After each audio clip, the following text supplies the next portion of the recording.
Zaman hayırlı olsun saygılı seyirciler. Hoş bulduk efirde Garete kanalı Gagauzya Güngünler programmasının hem de götürücüsü ben Polina Barbova. Bugün bizde stüdyoda bulunurlar. Котовская Күйік Lisesi'nin papazı bu Boba Vasili. Добрый день вам. Здравствуйте. Hem de onun eşi Matушка Maria. Добрый день вам. Saygılı seyirciler, bir kısa aralıktan sonra biz gene ilerleyeceğiz. Kendi programımıza kalın, bizimle kalın. Garete kanalında.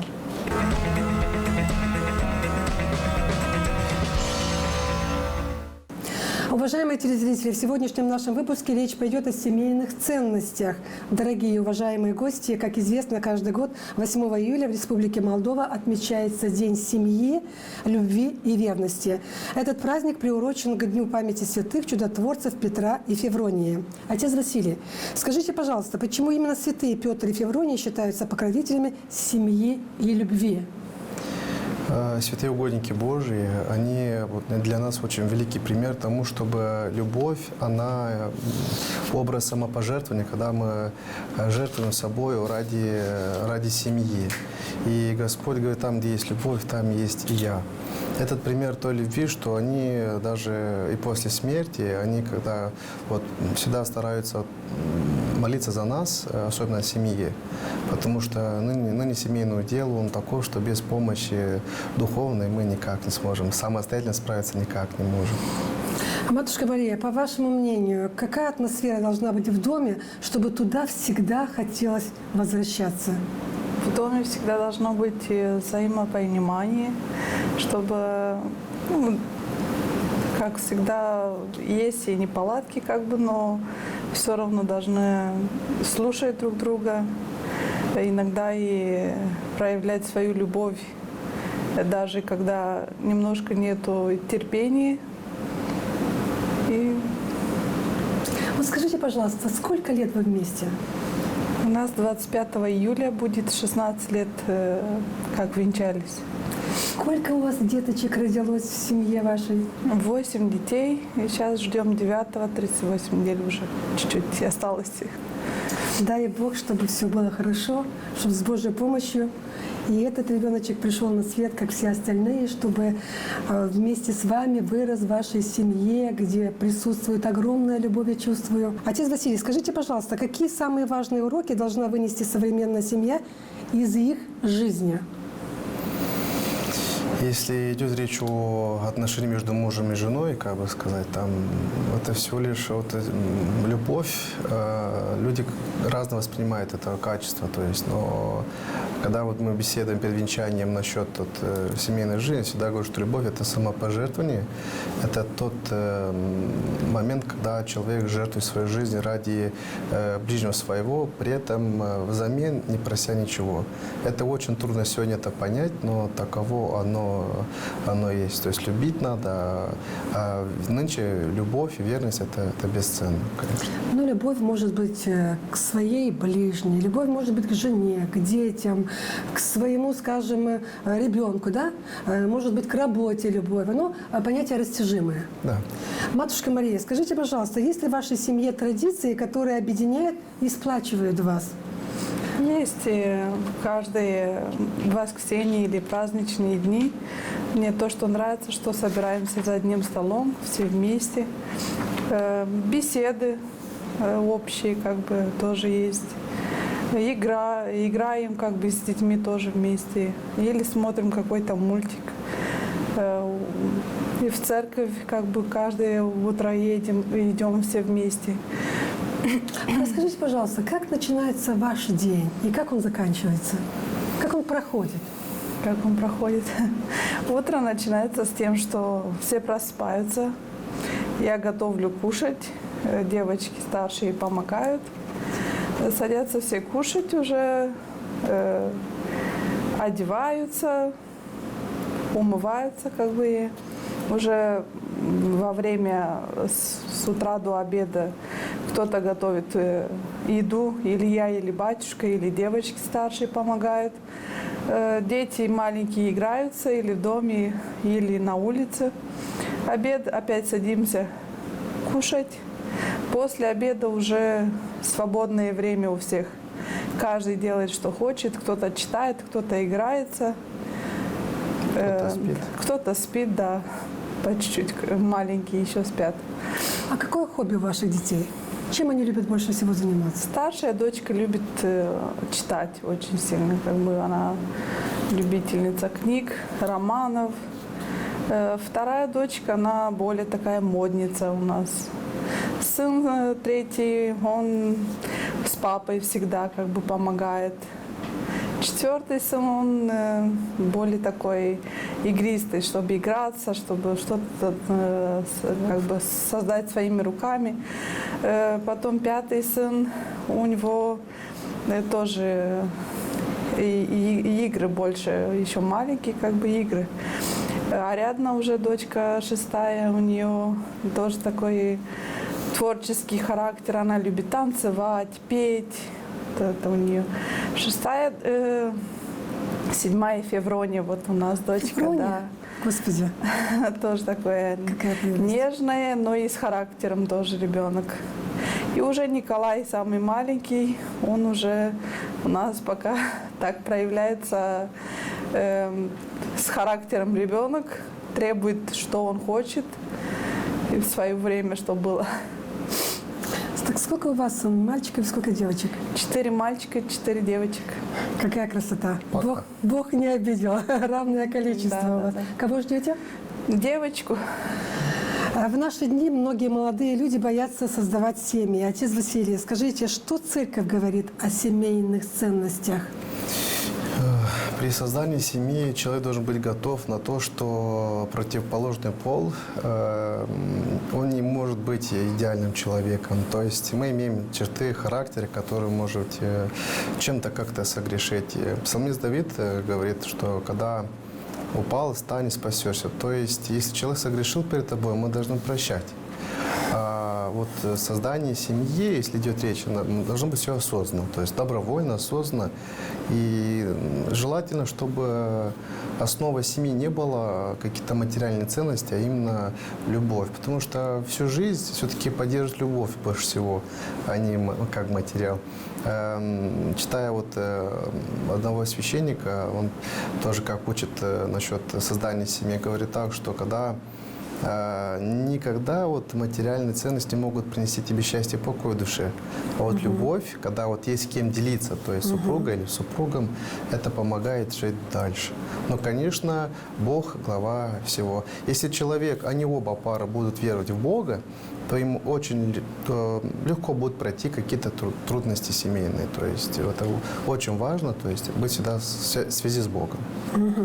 Матушка Мария, скажите, как воспитывать детей в современном мире, где так много различных соблазнов и гаджетов, скажем, компьютеров, телефонов и множество других устройств? Это очень сложный вопрос, потому что искушение всегда вот есть через гаджетов. Но надо занимать ребенка чем-то другим.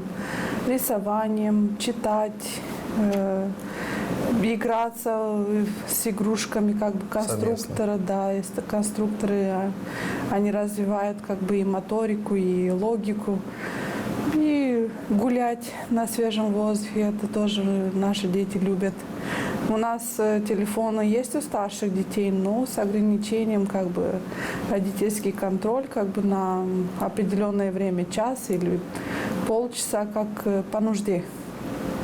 Только тогда? Да. А во время учебного процесса они пользуются гаджетами? Учебного процесса только вот смотрят студии, где домашнее задание, да, или дополнительную информацию через компьютер как бы ищет. Вот из 8 ваших детей есть ли дети, которые тянутся к церковной литературе? Ну, скажу, что старшая дочка, поскольку она почти всю Библию прочла, то есть не детскую, вот, общую, так сказать, взрослую Библию, она прочла все как бы. Сын, первый сын, то есть старший, он служит паламарем в алтаре. То есть, как бы, ну, вот, но именно литература трудно, потому что на старом славянском трудно дается пока детям, но мы еще в процессе того, чтобы их как бы приучать к этому. Но все у нас должно быть как бы добровольно, не заставить, а чтобы он сам это дошел до вот Чтобы этого он пришел согласия. к этому Да. всему сам. Безусловно. Почему задал этот вопрос? Потому что в любом случае вы сами свою жизнь посвятили Богу. Из этих соображений я спросила, есть ли среди ваших детей, которые предпочитают, скажем, литературу церковную. Есть ли в вашей семье определенные правила, которые помогают сохранять мир и спокойствие в самые трудные времена? Отец Василий, Есть. как вы ходите из этого положения? Я думаю, что самое главное, золотое правило должно быть в каждой семье, это мое лично сугубое мнение. Если папа сказал слово, мама должна, как так сказать, поддержать перед детьми, я имею в виду. Если мама что-то сказала детям, сказал свое слово, отец должен поддерживать слово матери. То есть поддерживать друг друга? Да, потому что дети, когда видят, что если мама ругает примерно там или запрещает что-то, и отец говорит, ну, давай, ну они же маленькие, надо, то они привыкают, что, ага, есть поблажки. И вот это послушание как-то иначе. Ну, они самовоспитываются тогда, когда они понимают, что у нас нету помощи извне. То есть они самостоятельно уже понимают, что раз мама сказала нет, значит это нет. То есть автоматически папа нет. А если мама сказала да, значит автоматически папа сказал да. То есть в этом понимании вот воспитания семейное, где мир и покой. Потому что если, например, я как отец буду всегда авторитет матери, так сказать, портить в лице детей, то выйдет, что папа хороший, а мама плохая. И это недопустимо, то есть ни в коем случае. И в семьях мы должны стараться, как бы такой совет, сохранить слово. Если мама ругает, значит, есть за что. Папа не должен, как бы сказать так, ну, причастником быть к этому моменту. Или наоборот, если папа делал замечание детям, значит, есть за что. То есть, и поэтому мама должна тоже проявлять немножко мужества. То у мамы слабохарактерная и любит всех детей, и начинает стараться, ну, может так. Чаще всего так и есть. Это не Маму говорит можно о слабом сломать. характере, это говорит о любви к своим детям. Да. Ну, любовь Папа своеобразна. тоже любит, но если папа сказал нет, то значит нет, а маму может чуть-чуть там переубедить. Как все мамы, да. Папа более строго воспитывает детей. У нас воспитание детей у нас идет дипломатически. Вот, и если надо что-то, например, я стараюсь всех вызываю, старших, если там ну, появилась какая-то проблема, и мы это все анализируем вместе. То есть мы не кричим друг на друга, не запрещаем просто там бухты-барахты, это все согласно. И вот есть такой демократический разговор. Они сами это понимают, что да, что нет, и можно, не можешь. Когда надо, вот, прошу помощи детей, чтобы помогли, то есть у нас тоже так вот стараемся приучать, и чтобы они тоже были, так сказать, причастны к какой-то работе. Примерно, вот, если надо готовить борщ, если я готовлю борщ, я уже про себя говорю, матушка, она часто одна бедная готовит, но я когда готовлю, я всех, так сказать, подключаю детей. Один картошку чистит, другой лук чистит, там кто-то что-то где-то собирает. И мы вместе готовим, чтобы они понимали, что совместным усилием мы можем добиться много чего в жизни. А один, как говорится, на поле не воин. Ну да, вот вы сказали о том, что вы, когда какие-то такие моменты бывают в вашей жизни, в вашей семье, значит, вы вместе с детьми обсуждаете. Матушка при этом присутствует? Смотря когда. Но, Смотря в каких ситуациях? Да, есть ситуации, когда вот надо немножко... Отец все-таки, он как бы, он образ закона. А мама образ исполнения закона. То есть, и когда идет речь о общей семейном состоянии, да, мы всех уже, мы вместе с матушкой как бы это все обсуждаем с детьми. А бывает иногда, когда даже только мама разговаривает на каких-то определенных темах с детьми отдельно. То есть, а я как отец отдельно. Но если общее, то уже, конечно, совместно. Ну там, где какие-то вопросы возникают, я думаю, что с пацанами больше с ребятами вы занимаетесь. Я бы сказал, что, наверное, наоборот. Наоборот? потому что мама, она более... Знаете как, вот насчет Петра и Февронии, вот мы начали этот разговор, все-таки мама должна воспитывать своих сыновей, будущих хороших мужей, которые должны любить своих жен, как свою маму, а отец должен воспитывать своих дочерей, чтобы они любили своих будущих мужей. То есть вот это очень важное качество в семье. То есть мы должны воспитывать их, ну, так считаю, правильно, как бы в плане того, чтобы они друг друга оценили. Спасибо. Матушка Мария, расскажите, как научиться слышать и понимать друг друга? Это тоже трудно, и с годами приходит вот это все. Вот через сколько лет вы поняли это? Скажите, пожалуйста. 5-6 лет где-то так. Не сразу? Не сразу, нет. Ну, слушали друг друга, как бы, но у каждого есть свой «я». Каждый хочет свою сторону как бы защитить. И получается ссора.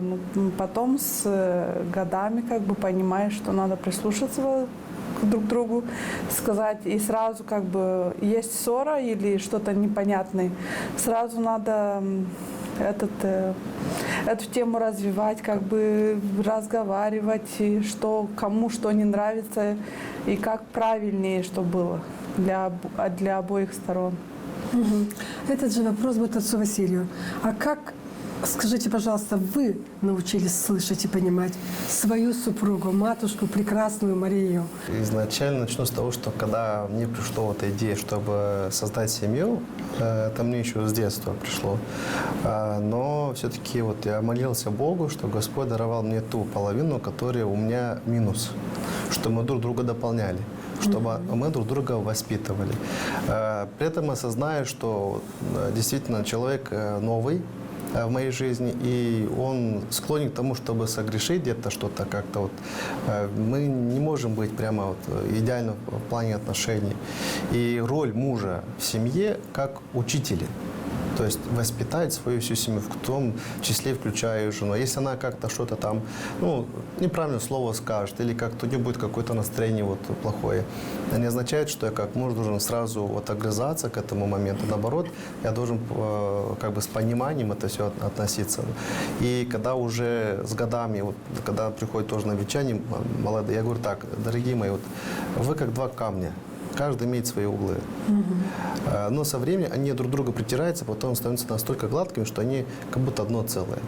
Но самые вот первые вот годы, вот 2, 3, 4 года, это самые такие опасные годы брака, пока друг друга люди, они привыкают. И поэтому уже потом уже получается все на автоматике. То есть полслова уже понимаешь, что да, что нет, или уже знаешь вкусы, привычки там, и как-то вот стараемся избежать какие-то конфликты, но редко так бывает, но есть момент. То есть надо вот эти 2-3 года надо друг друга просто поддерживать. Да, вот очень важно просто, надо любить. Понять. Любовь, она... Любить. Да. Очень правильно. Ну, Святой Апостол говорит так, что любовь не желает зла, не желает свое, то есть она долго терпит, она вот это. И действительно мы должны, вот по этим словам Священного Писания, должны тоже стараться как-то стремиться и понимать, что не везде я. То есть сегодня современная семья часто бывает, что включает эгоизм, то есть только свою сторону защищает, но забывает, что противоположность, то есть там муж или жена, она же твоя половинка, и как бы воевать не стоит. То есть надо, наоборот, создавать мир. А чтобы мир был, надо любить. Там внимание какое-то, там согласия какие-то бывают, или уступки. Вот, бывают такие моменты. Надо уступать друг другу часто, это тоже важно. А скажите, пожалуйста, когда вы поняли, что вы хотите создать семью? Как это было? Вот вспомните, пожалуйста, кто из вас ответит? Очень молоды были. Матушке было 16 лет тогда. 16 лет? Да, мне было 20 должно было. Ну, вот после государственного экзамена. Но это было год назад. Мы в церкви, я ее видел, она мне очень понравилась. И, ну, как мужик, я взял руль в своих руках, я подошел и предложил ей, как бы, вот, чтобы мы дружили совместно. Тогда купил цветы и еще духи подарил тогда. Ну, был мальчик молодым, еще пока не знал, как ухаживать за девушкой. Как бы, вот. И тогда я помню, что была мама, будущая моя теща, то есть я ее люблю, кстати. И тесть был. И я сказал так: мама, ну, сейчас говорю, мама, тогда говорю, тетя Рая, говорю, готовьтесь. На следующем году я закончу 12 классов, то есть духовной семинарии, бакалавр, и матушка, будущая Маша, закончит 9 классов. Говорит, мы летом свадьбу будем гулять. Мама говорит, вы молодые, как бы. Ну, так и случилось. Мы закончили государственные экзамены, сдали. И потом готовились к свадьбе, так и дошло. Потому что это, ну, с семейной жизнью, думаю, что не стоит медлить. Как, пусть железо пока горячо. А когда проходят годы, слишком много глупостей набираем, и потом не решаемся, то ли боимся. Так, когда вот зеленые, ну, как раз очень идеальное время, когда можно создать семью. Не Так и очень вот. мудры еще были, как Да. бы. И Учились. Да, Мы друг учились. друга учились. Друг друга и свою жизнь. Вот это очень прекрасные годы были. Ну вот, матушка, вам было 16 лет всего. Вы не побоялись выйти замуж? Вот так рано. тогда не побоялась, как бы не было такого, чтобы бояться. То есть вы потому сразу что- влюбились? Да и влюбились, но и как бы не хотелось вот просто так тянуть время или что-то, не знаю. Как Вы говорится, жить поняли, для что вы себя, созданы друг для друга? Да. И когда у вас первенец родился?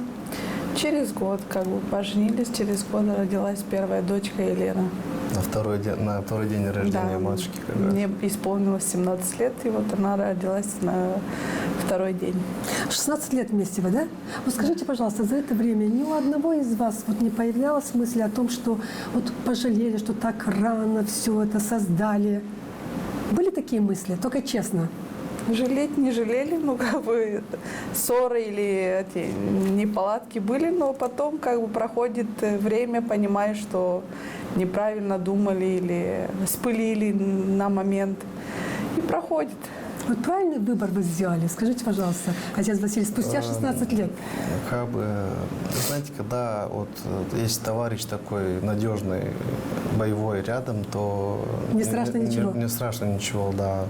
И слава Богу, что у меня есть такой, я говорю, как муж, то есть, что у меня есть такая жена, как вот боевой товарищ, мы вместе в огонь и в воду, то есть, и сожалеть я не думаю, что стоит об этом, потому что что делается к лучшему, то есть, это было лучше для моей жизни, для моей души, как бы, и нет сожалений. Когда бывает вот ссоры, как бы, часто бывает тогда, когда вот первый год брака, если родители очень, ну, как сказать, любят учить, и поэтому иногда могут страдать молодые, там, ну, кто любит маму, пока они еще не отлучились от родителей, там немножко бывают такие нюансы, да, моменты, да, но при этом понимаешь, основное, что все-таки мы семья, мы должны больше слушаться друг друга, чем окружающих, кто нас окружает. Это может быть и друг, это может быть и сосед, поэтому как-то вот, слава Богу, мы направились, как сказать, немножко на правильный путь, но все-таки вера вот помогает. Вот хочу подчеркнуть, если вот веришь в Бога, ты понимаешь, что если нагрубил, там, неправильно посмотрел, то ты никак не можешь этому человеку жалеть зла. Как. А вот ваши родители, как матушкины, как ваши, они, когда вы создали семью, пытались, может быть, повлиять на вашу молодую семью в начале вашего брака или нет? Ранее о чем вы сказали, отец Ну, Василий? как сказать, влиять, как бы, у всех до единого, у всех родителей, и они не привыкают сразу, что дети уже взрослые, и они должны быть самостоятельны. Благо тому, что мне рукоположили 20 лет как священника, и раз рукоположили, мы жили отдельно. Это самый красивый момент в жизни, когда молодые живут отдельно от родителей. Все правильно. Нет влияния, как бы, особенно такого. Я понимаю родителей. Сейчас не хочу сказать, что вот родители не правы, вот все, вот они такие плохие. Нет, ни в коем случае. Просто все равно ты любишь своего сыночка, любишь свою доченьку. И как-то, если как-то зять не так посмотрел, можно обидеться на него. Если невестка там забыла что-то, там посуду помыть, например, или не успела, или устала, и потом через часов помоет, то потом, чтобы не были такие моменты, вот, родители как-то они вот слишком близко к сердцу воспринимают какие-то действия, поступки своих уже нововенчан, так сказать, детей. Но потом со временем они уже понимают, привыкают. Но время, надо время, терпение, любовь, и все получается. Повлиять, то есть подсказать. Я из тех соображений спросила, потому что матушка в 16 лет вышла замуж, и я из этих соображений хотела уточнить. Ваша мама не пыталась вам подсказать, направить вас, как быть в семье, как вести себя с супругом? Не было этого? Мама, когда сама вышла замуж, ей тоже было 17 лет. и как бы она не вмешивалась в нашу жизнь, как бы говорила так какие-то моменты, но мы знаем друг друга, как бы и не влияло все это в нашу семью. Матушка Мария, скажите, как вам удается совмещать домашние семейные дела и служению Богу рядом с отцом Василием? Дома у нас, я люблю всегда, чтобы был порядок. Батюшка, когда свободен, тоже помогает в этом. Дети тоже участвуют.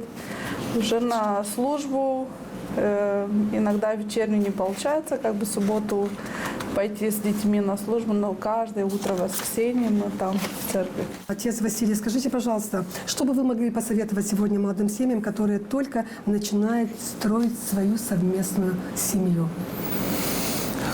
Во-первых, я бы, наверное, посоветовал, чтобы они не боялись.